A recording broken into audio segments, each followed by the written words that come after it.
Ang pinakasikat na FM. Energy FM. Araw at gabi mo'y tunay na sasaya dito. Sagot namin, tugtugan, kantahan, walang patid na tawanan at kulitan. Huwag mong sabihin radyo, sabihin mo Number 1 Energy. Ito ang number 1 06.7 Energy FM. Sa bahay, opisina, kotse, taxi at jeep. What? Tricycle, FX, bus na masigip. O kaya? Palengke, internet, plaza, karinderya. Energy FM, nagbibigay sa'yo. Huwag mong sabihin radyo, sabihin mo Number 1 Energy. Pangga, energy kaibigan mo. Pangga, energy ang numero 1. Agad tumango na at isigaw mo. Same, pero iba. Huwag mong sabihin radyo, sabihin mo Energy. Naka-energy na ba ang lahat? Lagi-lagi. Ang pinakamakulit na girlfriend mo sa balat ng radyo. Isang magandang morning sa inyong lahat. Ako pa rin po nag-iisang girlfriend mo sa radio. My name is Lindsay. Makulit pero may puso, handang makinig sa mga kwento mo. Alam mo, feeling ko kailangan mo na siyang iwan kasi it doesn't make sense. Ang kwento sa lihim ng liham.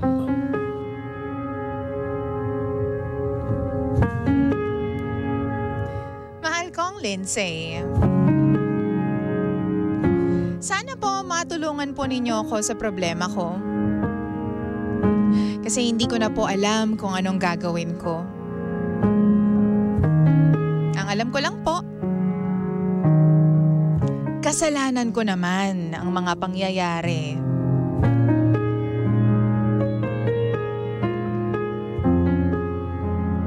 DJ Lindsay, yung best friend ko po kasi, may nanliligaw po sa kanya.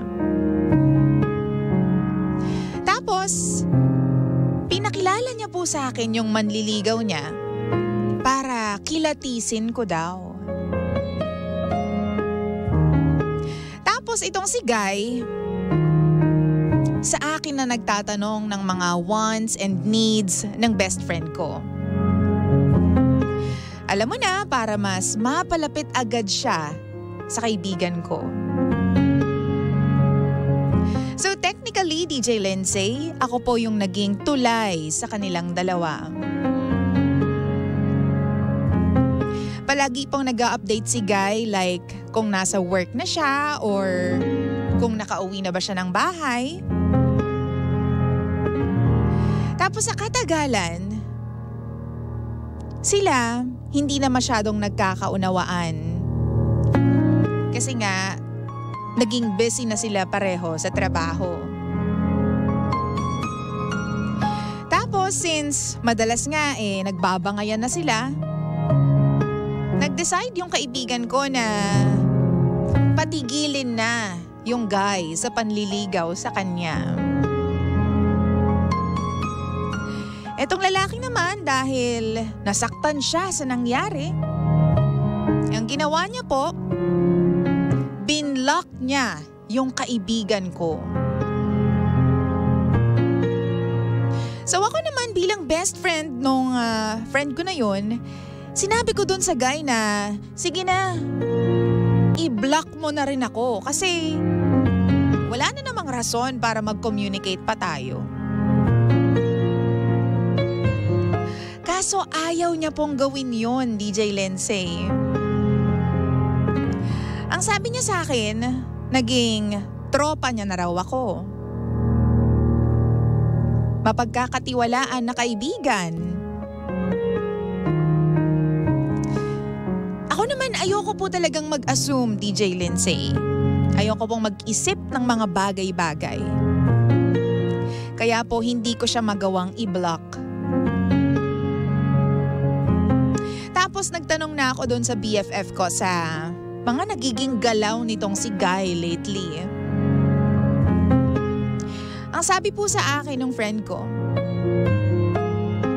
alam mo, ramdam ko na may gusto sa akin yung manliligaw ko.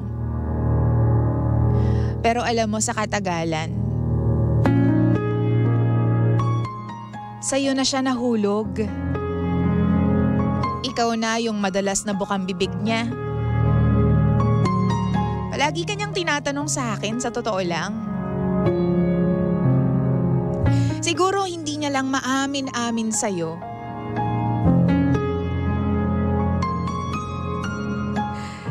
Doon po ako naguguluhan, DJ Lindsay. Bakit ako? Bakit hindi na lang mag-work out silang dalawa? Since hindi ko po talaga kaya yung ganong sitwasyon, dumating sa point na tinanong ko po ng diretsyo yung lalaki. I asked, ano ba talaga tayong dalawa? Kasi hindi ko naiintindihan yung mga actions mo eh. Bakit panay ang pag-update mo sa akin kung nasan ka na? Bakit nagsisend ka pa ng pictures kung anong ginagawa mo? Pero ang sagot niya po sa akin, tropa lang. Tropa lang daw kami. DJ Lindsay, ano ba sa tingin nyo? Bakit ganun si Guy? Sa tingin niyo po ba, may chance na seryosohin niya ako? O baka talagang kaibigan lang ang tingin niya sa akin? Sana po mapili niyo po itong aking kwento. Ako nga po pala si Charisse. At ito ang lihim ng aking liham.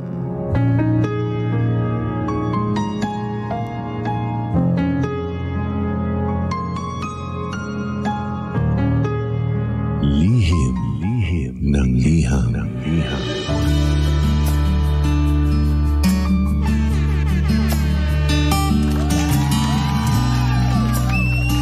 Hi, Pangga!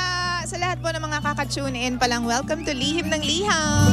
Ang programang wala kang matututunan talaga. Pero meron kang sabay-sabay mararamdaman.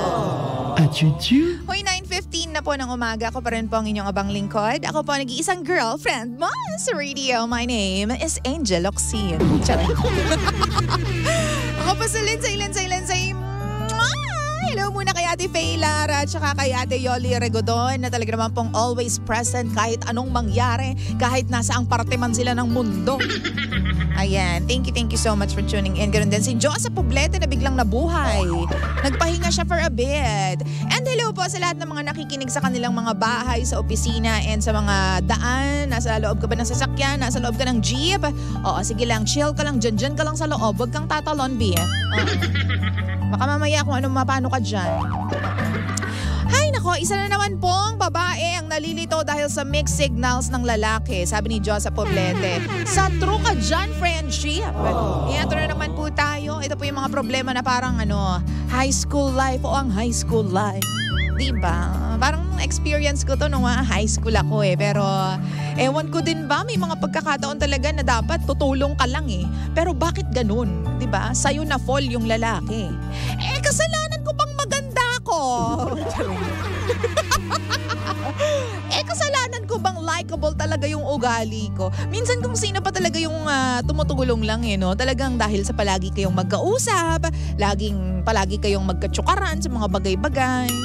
Hoy, ito yung gusto ng best friend ko. Ano ka ba? Mahilig yung best friend ko sa ganyan. Hoy, bilihan mo siya ng ganto. Mga ganyang bagay. Wow! Di mo napapansin, kayo na pala yung nade-develop. Kayong dalawa na pala dahil palagi nga kayong magkausap. all along, akala mo yung lalaki ang gusto niya yung kaibigan mo. Tapos hindi niya napapansin na dahil sa kakausap ninyo palagi, di ba, na kumbaga parang nagiging comfortable kayo sa isa't isa. Di ba kasi yan naman talaga ang pinagsisimulan, di ba, pinagmumulan ng mga relasyon, yung pakikipag-uusap. Wow! Kasi by talking to that person, to another person, di ba, mas nakikreate yung trust sa isa't isa. And when, having trust para sa isang tao, minsan it follows na rin na nai-in-love ka, minamahal mo yung tao kasi may tiwala ka sa kanya, nagiging special siya kahit nung una naman hindi. Diba? Oo sunod-sunod na yan kapag may tiwala ka dun sa isang tao, imposibleng hindi mo siya mamahalin at some level, ganyan. So, hindi natin alam ano nga ba ang katotohanan. Si BFF nga ba ang gusto nung una, tapos along the way na-develop na lang si manliligaw dito kay Charis? Wow! Oh my gosh! Hindi natin alam, pero depende yan sa mga galawan ng lalaki. Kasi di ba, yung mga ganyan na nagsisend ng update, nagsisend ng pictures, bakit, B? Oo. Kung hindi mo ako betching, bakit ka nagsisend ng picture sa akin? Bakit ka nagsisend ng picture tsaka nag-update sa akin? Diba? Para saan? Tropa? Hindi naman ang mga tropa nga walang pakialam sa ginagawa mo Diba? Mga tropa, biglang tatanungin ko lang niya nasan ka. Tapos biglang makikipagkita na lang yan sa'yo. Hindi yan para i-update sila minuminuto kung anong ginagawa mo at bibigyan ka pa ng picture. Diba? Ang tropa kapag nag-send ng picture, umasa ka, kalokohan yan. Oo. Either matatawa ka, sasakit yung tiyan mo kakatawa, or mababad trip ka. Oo. Ganyan. Ganyan ang tropa. Pero hindi para i-update ka sa kung anong ginagawa niya. Diba? Para sa akin lang naman yun, Beer. Okay, basa po tayo ng mga comments ng mga pangga natin. Ang dami nyo na namang sinasabi. My gosh. Diba no, Marco? Sabi dito ni Josa, nakakalito pala makinig ng radio tapos manood ng live. Uy, kasi, pumili ka lang ng isa. Josa. Oo, diba? Sabi ni Arch, out of respect for your friend, hindi mo na dapat i-entertain yung advances ng guy na yan. Avoid possible conflict. Cut off ties with that guy. Pero feeling ko, dahil napasulat siya dito sa lihim ng liham, Arch, diba? Somehow, ibig sabihin nun, na-outbalance siya sa kanyang sarili. Ibig sabihin yan, Your Honor. Ibig sabihin yan, kahit papaano, may konting pagtingin. Wow! Itong si Charis doon sa lalaki. Ako, yan ang nararamdaman ko. Nararamdaman ko na kahit papaano, kahit mga 20-30% lang, may triggers na nararamdaman itong si Charis para doon sa lalaki. Kasi hindi yan para problemahin niya kung wala siyang feelings para dyan sa lalaki na yan. Diba? Para sa akin, kasi kapag nalaman mo na yung manliligaw ni ganyan may gusto sa'yo. Tapos kapag di mo naman siya gusto, talaga, okay, tapos, ganyan. Kasi hindi na para i-follow up mo pa siya, di ba? Na ganito, ganyan. Bakit ganyan yung nararamdaman mo? Bakit mo ako? Ang dami mong tanong, be. Oo, kung hindi ka interesado sa kanya, di ba? Walang mga magiging tanong na ganyan. Hindi yan para sumulat ka pa dito, whatsoever, ganyan. Hindi mo siya pag-aaksayahan ng panahon. Diba? So, posible na meron ngang gusto din itong si babae, itong si Charis at letter sender dito sa guy na ito, sa manliligaw ng kanyang BFF. Sabi ni Mildred, si sender, baka assuming ka lang. Tropa pips lang ata ang gusto sa'yo nung guy lalo. Sabi naman ni Ellie Ann, damay-damay na to DJ Lense. Sabi, paasa, friend zone lang po yan. Sabi ni Josa, nagugulat yung mga bata dito, naririnig pangalan ko sa radio. Sabi naman ni Eduardo Celestino, bakit po siya nagtatanong sa guy? Alam naman po niyang ang papel niya, di ba? Friend lamang po siya. Di ba? Sabi pa dito ni Marge, hoy ateng, manahimik ka nga dyan. Ayaw ka i-block, di i-block mo, ganun. Morning po. Kapag talaga yung mga listeners natin yung mga tinanong mo, napaka-straightforward nila. Oo. Tama nga naman. Kung gusto mo talagang dumistansya, di ba? Dahil nga binlock na ng kaibigan mo, kung gusto mo dumistansya, ayaw kanyang i-block. Di ikaw nga yung mag-block sa kanya, di ba? Ganun kadali. Pero dahil nga mga friendship, pinoproblema niya, ibig sabihin nga kasi, meron ngang di ba, may asim kilig nga itong si ate para dito sa guy na yan. Diyan ako naniniwala. Oo. Sabi ni nice si girl kasi nag-straightforward siya. Go with the flow but protect yourself. May ganon. Sabi pa dito, naku, away lang po yan, sabi ni Eduardo. Sabi ni Jeff, isa lang masasabi ko kay kuya, ang pogi mo. Anong gamit mong sabon? Sino guardian angel mo? Pogi mo naman, friend. Oo. Siguro nga, no? Sabi pa dito, good day, I'm DJ Lindsay. Masyado pong playing safe si Guy. Oo. Sabi pa dito, ewan ko sa inyo mga babae, but may bro code. Walang ligawan ng nililigawan ng tropa. Tama nga, may bro code na ganyan. Dapat nga, ang mga babae naman meron din ganyan. May ano din, sister code din naman ng mga babae. Minsan hindi lang natutupad. Lalo na pag pogi talaga yung lalaki. Friend, pasensya ka na, na-fall talaga ako sa kanya. Friend, ang yummy. Ganyan. Friend, binasted mo naman, 'di ba? O baka naman, ayaw mo naman sa kanya, 'di ba? O baka naman, 'di ba? Ayaw mo naman, akin na lang, 'di ba? Tsaka friend, kasi nagkakamabutihan na kami. Huwag ka namang selfish diyan. Huwag ka namang, 'di ba, garapal. Ayaw mo, 'di ba? O, kung binlock mo siya, o edi ako hindi ko siya ibablock. Diba? Feeling ko kasi may future kami together. Parang feeling ko nga siya na talaga yung the one ganyan. Why? Sabi pa dito, good morning Energy FM, sabi ni Josie Olohan. O diba? Sabi naman po dito, OMG, fall na fall po si ate DJ Lindsay. Feeling ko lang naman. Well, hindi naman natin alam kasi naguguluhan nga siya. Kasi feeling ko ang isang tao kapag naguguluhan siya sa isang bagay at namomroblema siya about a certain matter, ibig sabihin it occupies, a certain space sa kanyang puso or sa kanyang isip para kasi bigyan niya ng diba, ng oras yung bagay na yon. Ibig sabihin, kahit papaano, may value yon, may dating yon sa kanya, mabisa yon para sa kanya kahit papaano. What? Naka-energy na ang lahat? Okay O diba, ako ang masasabi ko lang dyan, ate, kapag ang lalaki sinabi niya na di ako naghahanap ng love life ngayon, pag sinabi niya na di naman ako naghahanap ng girlfriend at feeling ko, wala, okay lang ako mag-isa, chill lang naman ako. Pag sinabi ng lalaki na tropa lang tayo talaga. Oo. Medyo diba, conflict doon sa sinabi ko nung una na bakit ka nagsisend ng mga updates, ganyan. Paniwalaan mo na lang yung sinabi niya. Kasi ako, ganun ako Ewan ko sa inyo. Ewan ko sa ibang mga nakikinig sa akin kung ganito rin kayo. Ako ang pinaninindigan ko kung ano yung sinabi mo. Ngayon, kung hindi nagtutugma yung sinasabi mo sa ginagawa mo, bahala ka sa buhay mo. Ay, di ba? Ang sinabi mo sa akin, tropa lang tayo. Di tropa lang tayo. O, walang feelings. Ang feelings lang natin towards each other is, friendship lang. O, walang mafo-fall ha. Kapag meron nanligaw sa akin, magpapaligaw ako Oo. Wala kang pakialam kasi tropa lang tayo. Oo. Walang pakialamanan ng love life Di ba? So, paniwalaan mo yung sinabi niya, panghawakan mo yon. Ngayon, kung umalma siya in the end, di siya may kasalanan. Unless, gustong-gusto mo siya, bakla. Unless, gustong-gusto mo siya to the point na talagang kahit sinabi niya na magtropa lang tayo, we're only friends. Hindi, no strings attached, ganyan. Talagang ipupush mo pa rin at paninindigan mo pa rin yung feelings mo para sa kanya.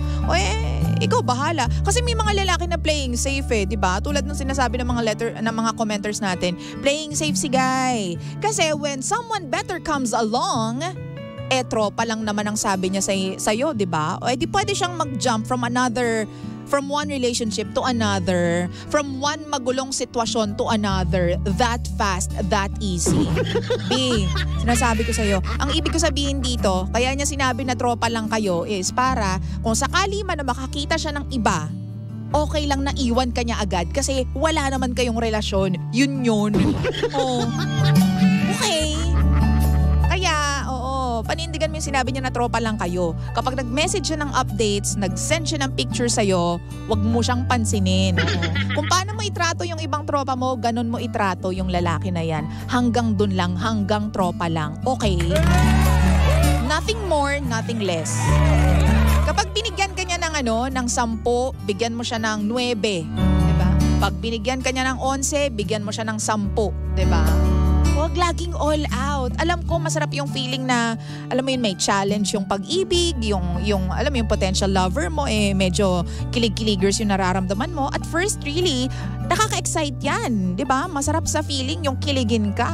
Pero kapag magulo na yung sitwasyon at masakit na sa ulo at nasasaktan ka na, 'di ba? At natatapakan ka na, ay naku, sinasabi ko sa'yo, leave, okay? Kaya nga, huwag mong ibibigay palagi agad yung 100% mo. Magtira ka ng para sa sarili mo.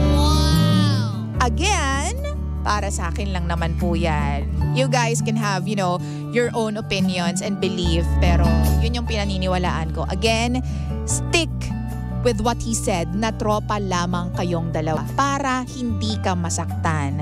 Treat him as if friends lang talaga kayo. Kasi siya naman yung nagsabi nun, di ba? Tinanong mo na siya, you've done your part, di ba? Ano ba talaga tayo? Gusto mo ng clarity pero ang sabi niya, tropa lang talaga. Okay, fine. Tropa lang tayo. Perfect, great, wonderful. You came along unexpectedly. I was doing fine in my little world. Oh baby, please don't get me wrong, 'cause I'm not complaining. But you see, you got my mind spinning. So why can't it be? Why can't it be the two of us? Why can't we be lovers?